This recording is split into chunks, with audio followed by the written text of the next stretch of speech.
السلام علیکم ورحمۃ اللہ وبرکاتہ۔ شروع اللہ کے نام سے جو بڑا مہربان نہایت رحم والا ہے۔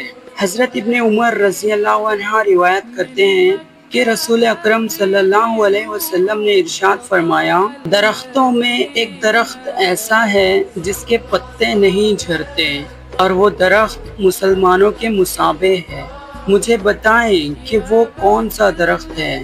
اس پر لوگوں نے صحرائی درختوں کا خیال کیا۔ حضرت ابن عمر رضی اللہ عنہ نے کہا کہ میرے دل میں آیا کہ وہ کھجور کا درخت ہے، لیکن بزرگوں سے مجھے شرم آئی۔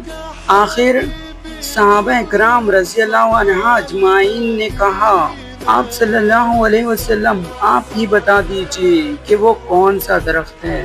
آپ صلی اللہ علیہ وسلم نے فرمایا، وہ کھجور کا درخت ہے۔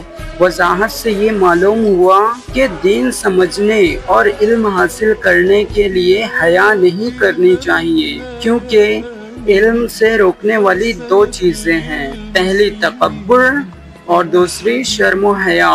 اور یہ بھی معلوم ہوا کہ بڑوں کا ادب کرتے ہوئے انہیں گفتگو کرنے کا پہلا موقع دیا جائے۔ والحبيب مسك الختام طول حياتي وفي صلاتي